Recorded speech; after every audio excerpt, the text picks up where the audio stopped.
Hello, singers and singerettes. This is Dave Trevor. Happy Friday. This week's lesson is entitled The Diaphragm, because people are like, oh, he's going to talk about it. He's finally going to talk about it. That's right, I am. I'm going to talk about the diaphragm. So, let's get started here. There's a lot of good info. What is the diaphragm? Well, the diaphragm is defined as, and I got a little dictionary here. It says the muscular wall below the rib cage, and it's used to separate the abdomen from the lungs. So guess what? Surprise, surprise, you don't sing with your lungs, you sing with your diaphragm. And you're going to notice that on yourself, your diaphragm is below the rib cage, and it's in the lowest part of the stomach, and it's below the lungs. So there you have it. That is what the diaphragm is. It's used for singing. That's one of the main purposes. It's used for singing and projecting your voice and using it for public speaking, that sort of thing. So now, how does breathing from the diaphragm differ from plain old breathing? That's a tongue twister. Let me say that again. How does breathing from the diaphragm differ from plain old breathing? Well, plain old breathing, you breathe from your chest, right? You do this, and if you notice, the frame's a little bit tight, but if you notice, my shoulders are going up, so I'll do it again. So you see that? That's because I'm using my lungs. That's not what you do when you guys use your diaphragm. When you use your diaphragm, your shoulders should not move. And when you use your diaphragm, I'll explain it a little bit further here in this lesson, but what you do is you breathe out in order to breathe in. So here's me using my diaphragm.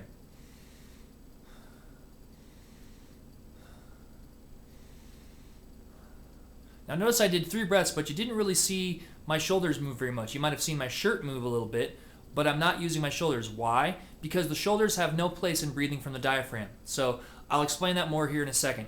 Now, with this, you don't breathe, to breathe in, you breathe out. So I've put together some simple exercises so you guys can actually learn how to breathe, because this has been a very, it's been a recurring theme. People are like, well, I don't know how to breathe. How do I breathe? What do I do to breathe? And I did have some lessons here in the Boxy Box about how to breathe. I think it was like lesson number 2, but I wanted to devote a whole entire lesson because you guys have these same questions, and again, I don't mind repeating myself, and because there's more data that I've just sort of discovered, and I wanted to put it all in one juicy lesson, okay guys? So here we go.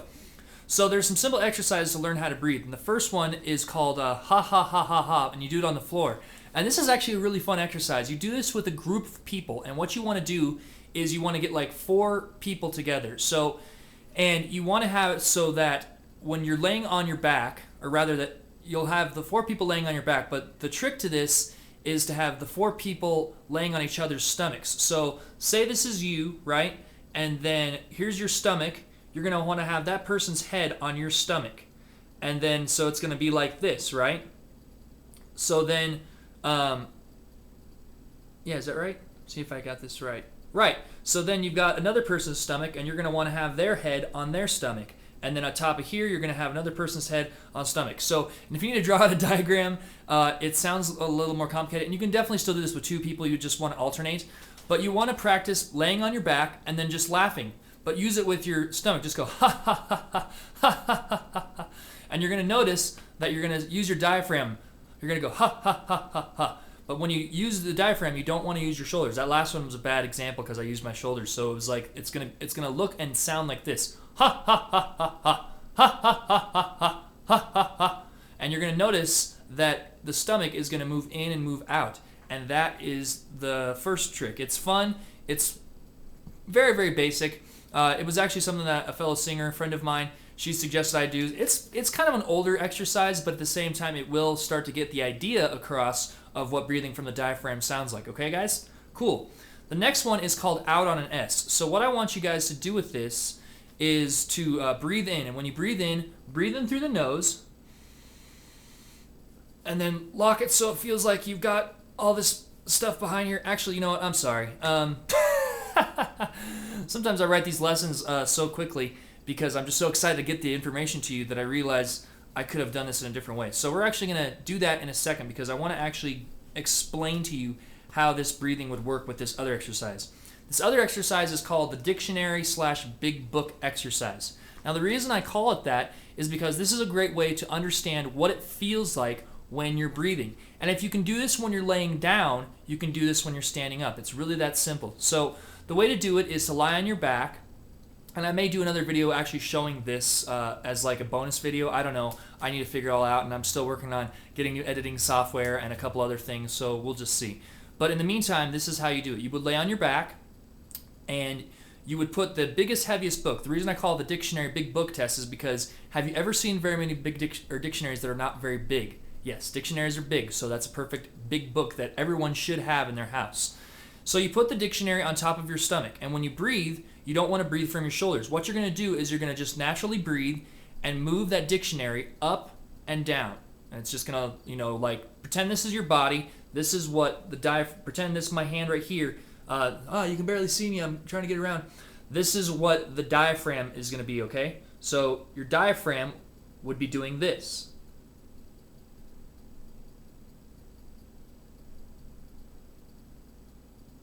And hopefully your diaphragm doesn't look like that. I mean, I don't want it to be like an alien diaphragm, like some sort of weird creature or something like that.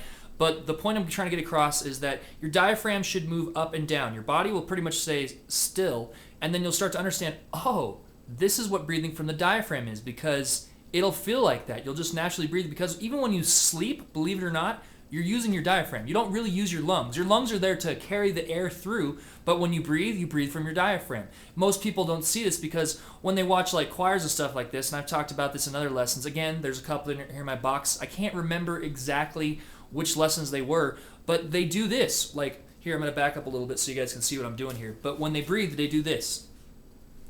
Or they sing a high note and they're like, la, la, la, la, la, la, la, la. La! When you do that, it creates tension in the shoulders. It's not the way to do it, and you actually cut off your air supply. So there you have it. So don't do that. That's not the way to do it. But when you breathe from your diaphragm, la la la la la la la la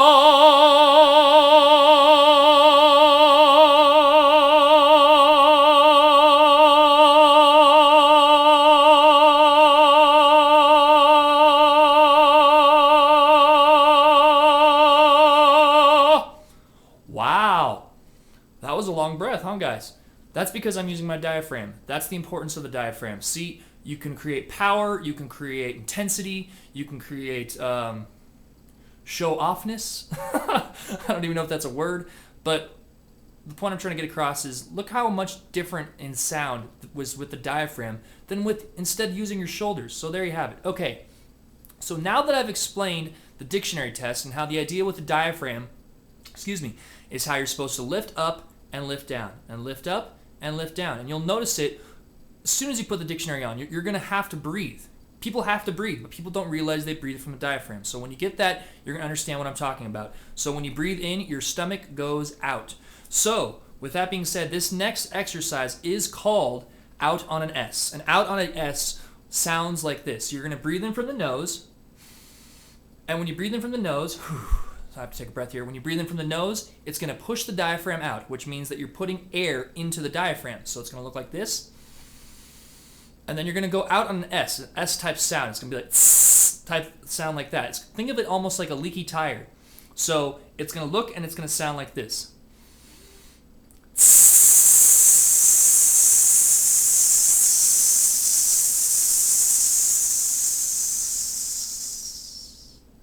There you go. That is out on an S. I'll do it one more time.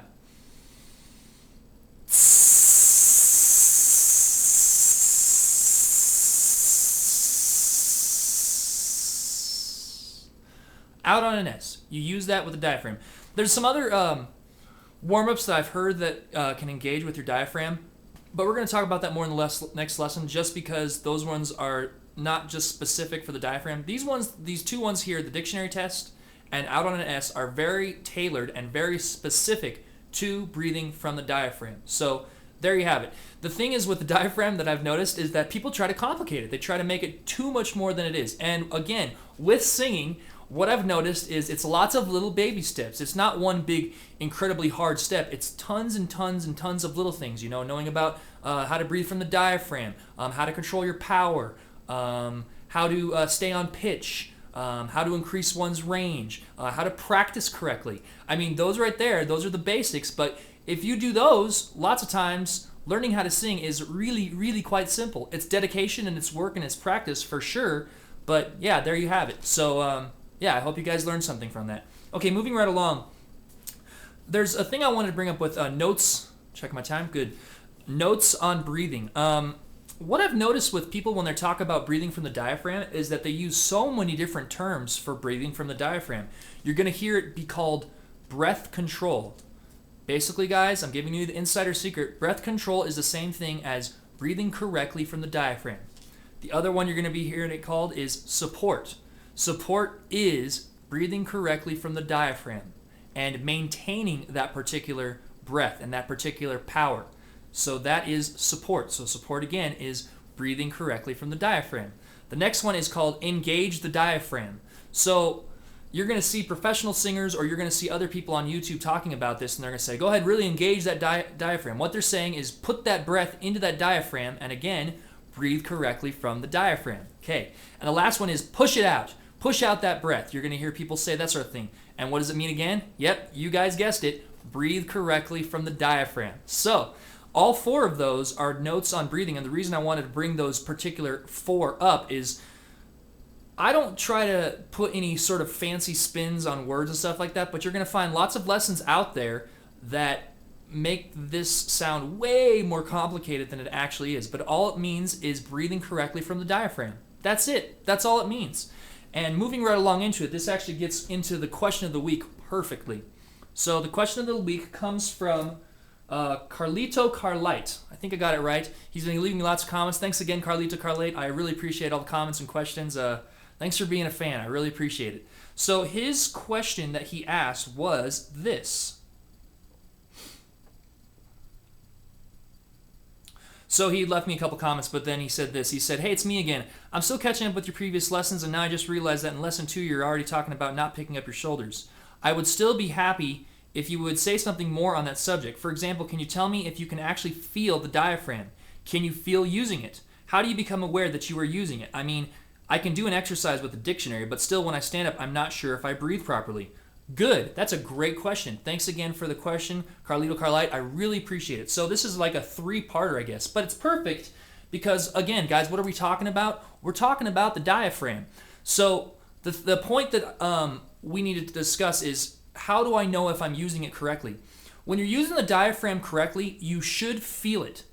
Case in point, you should just totally feel it. When you're on your back, you're going to feel that dictionary move up and down. But if you decide that you want to ramp up that particular exercise, breathe in. You're going to go, use your nose to breathe in, and it's going to push that stomach out, and then just hold it there for a second. And when you hold it, you're going to feel like it feels like a muscle, but it's not in your six-pack. It's going to feel like some sort of muscle. And why? It's because the diaphragm is a muscular wall beneath the rib cage. So guess what, guys? The diaphragm is a muscle. So if it feels sore, or if it feels like it's like tight or whatever, guess what? It's supposed to do that because the diaphragm is a muscle, and just like any other muscle in the body, when you use it, or if you haven't used it in a long time, it'll get sore. But just again, like any other muscle, if you use it enough, it'll get stronger. It'll get more powerful. You'll be able to, you'll be able, that's 2 freaking screw-ups in one take. Oh, that's hilarious.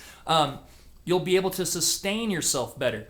Those are all the things that you're searching for, especially with the diaphragm. Now, can you practice it standing up? Of course you can practice it standing up, because all you want to do is take what you're doing when you're laying down and then just progress until you're standing up and doing the same thing. You're going to feel that diaphragm get tight. It's going to feel like you're getting a workout. And singing, when you're practicing, it should be a workout, especially if you're breathing correctly. You want this to be sore, and you want this to be completely loose. You want this to feel like there's, like someone could come up to you and go like this, and it wouldn't affect your voice or your sound whatsoever. Why? Because you're breathing from your diaphragm. Notice, I'm going like this, guys, and notice how it's not cutting off my sound. I mean, if you hear people sometimes when you go like that, it cuts off their sound. But with me, you're doing this, it's because I'm breathing from the diaphragm. Woo! That just made me a little bit dizzy. But that's it. There's a lot more to it. I think there was one other part that he asked, and let me see if I can answer it real quick. Okay. Let's see here. Let us see here. Let us just take a looky-loo. Okay. He says, how do you become aware that you're using it? Practice. That's simple.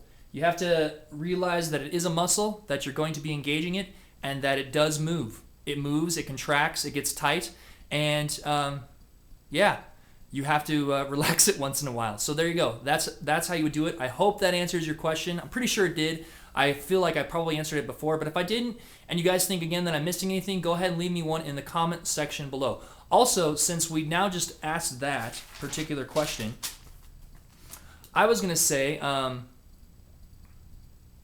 yeah, here's a fun question. How many of you out there thought that you breathed from the shoulders?